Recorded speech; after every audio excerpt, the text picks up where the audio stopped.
Hey everybody, Rich with Prep You down here in my happy place. Yeah, can China shut down world trade? It's a good question, something that we should think about. And I might have the answer to that. But let's take a look at where China is right now. Let's take a look at the mentality of China. Um, where is China now? Well, obviously, China's where China's always been, but what do I mean by that?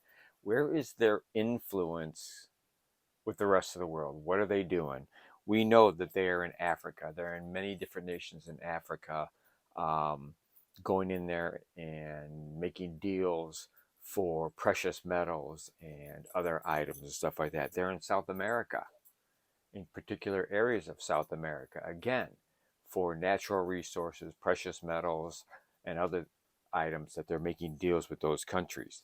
They're building islands throughout the South China Sea in other countries' territorial waters and causing quite a stir.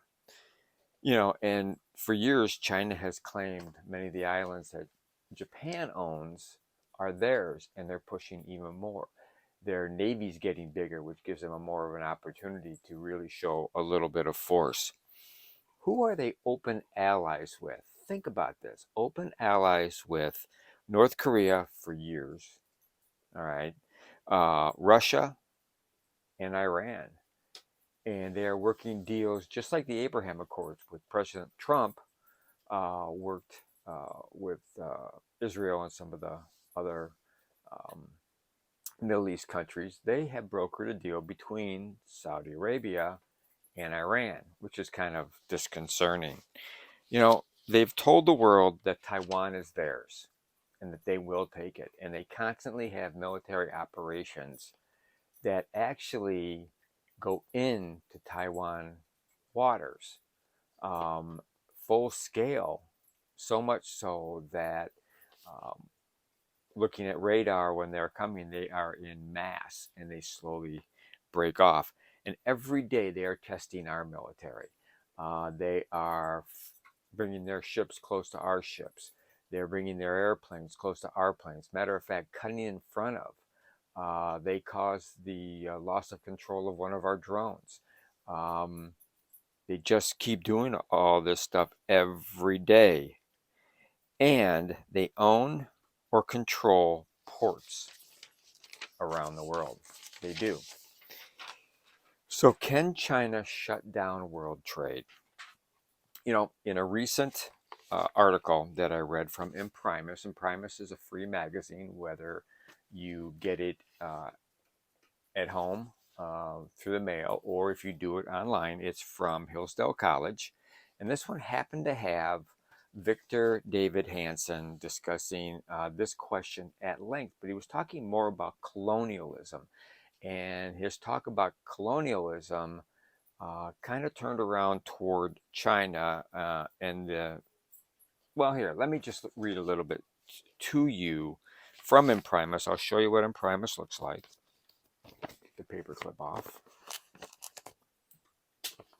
All right, if you don't get Imprimis, this is what Imprimis looks like. It's from Hillsdale College. All you have to do is just Google Imprimis, Hillsdale College, and you'll go right there and you can sign up. It's free, doesn't cost you anything.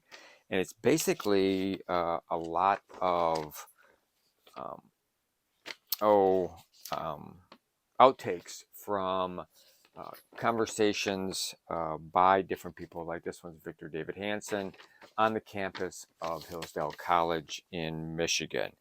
But let me read this to you, and these are facts. These are undisputable facts about China. So, looking forward, we can see two clear manifestations of imperialism today. One is the Chinese brand of imperialism. China de facto now controls 15 of the major ports of the world. Ports the Chinese have leased, rebuilt, and refashioned. The Chinese are very far-sighted. So these ports are not just random acquisitions. They control the Panama Canal. They monitor the entry into the Mediterranean at Tangiers and the exit at Port Said. The two largest ports in Europe, Antwerp and Rotterdam, are in the hands of the Chinese, as are the artificial islands in the South China Sea, a gateway for 50% of global oceanic travel. In other words, the Chinese control 15 points at which, in a global crisis, they will be able to shut off trade and access to commercial goods, oil, and food, not to mention the influence they have gained over local governments. China also has invested in concessions of rare earth mining, oil, and other natural resources in Africa. And due to the naive politics or policies of the current U.S. administration, the Chinese are developing very close ties not only with Iran, but also with Saudi Arabia. And since this article, or since he had this lecture, they have come to some agreements and actually signed agreements. China today is creating something very much like the British Empire, although the Chinese are more like the imperialists of the Ottoman Empire than those of the British, in that they are neither apologetic nor shy about what they are doing. If the Chinese have an imperial enclave in Africa, they rope it off, they don't allow Africans nearby, nor do they allow colonial peoples, for the most part, to go to Beijing and be educated or integrated. Like the Ottomans, who conquered Constantinople in 1453, China has a monolithic culture and makes no apologies for its ambition to be a global imperial power. People always call America imperialist because, we're all over the place. But in reality, we have taken land, from other countries. But that land has been used for cemeteries to bury the dead of our armed forces that helped liberate that country. That's the only land that America has ever taken from anybody. Um, they talk about other things that, America has done, but it's actually the Chinese that are actually doing it. So, how does this affect us? You, me, the normal man, a dog, all that kind of stuff. We are dependent on world trade, have been for a very, very long time. I can remember as a kid, if you could get an orange at Christmas in your stocking, that was unbelievable. You had strawberries during strawberry season. You had fresh green beans during fresh green bean season. And maybe they were a little overlap because they grew them in Texas and they grew them in Michigan. So you might have a little overlap, but there were times you couldn't get it. There is really nothing you can't get in a store year round, fruit, vegetable wise, fresh, specifically fresh, because we are dependent on world trade. World trade is great. It has really helped us out. China could stop world trade. So we all need to have supplies to survive a global shutdown and implore our government to help, or at least remove roadblocks from companies to manufacture here, or at least in the Americas.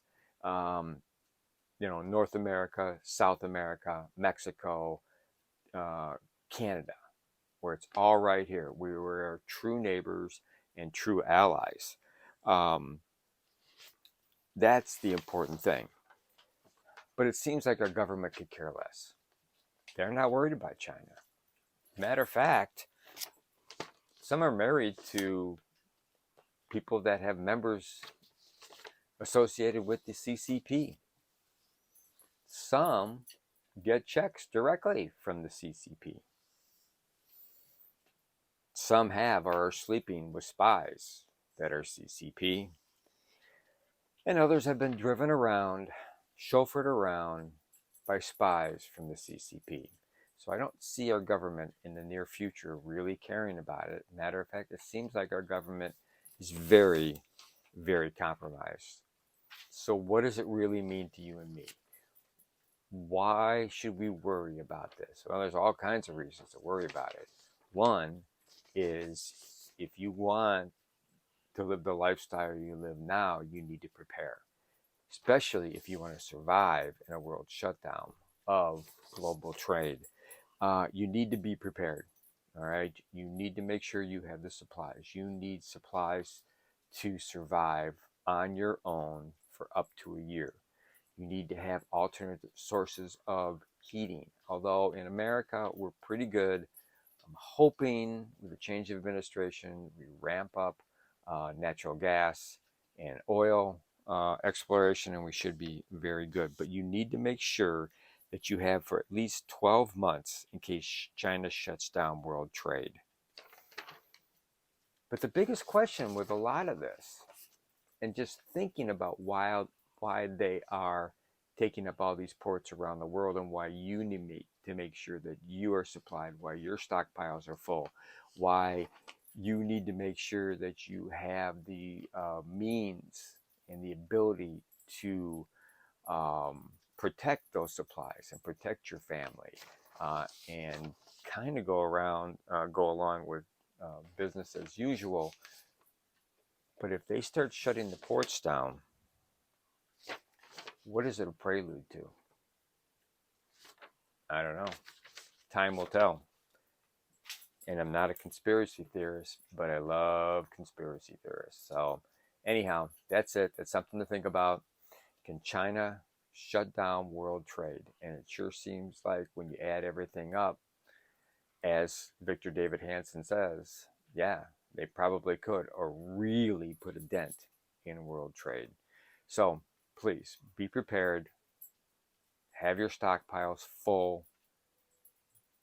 Have alternative ways for heating, alternative ways of cooking, alternative ways to get around. Um, because the world is at that point where it's just a little bit crazy and it's a little bit weird, and I don't see any help from Washington. So, thanks a lot for watching. If you have any comments or suggestions, or if you agree or disagree with me, please let me know. I'd really appreciate this, and please send this video to other people. Please have other people subscribe to our channel. We really, really would appreciate it.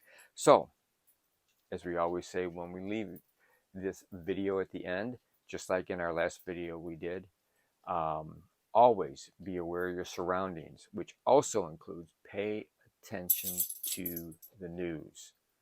And I don't just mean news here in the United States, but I mean news from around the world, and see what they're saying. Some of the best stuff you can pick up is stuff about America is from the British news agencies. But anyhow, also have enough food, at least 6 months to a year of food, water, medicine, ammunition, and fuel to last 6 to 12 months. And have enough food available, packed up, ready to go for 72 hours or more if you should have to bug out. And please, prep like your life depends on it, because it really does. Thanks a lot. See you next time.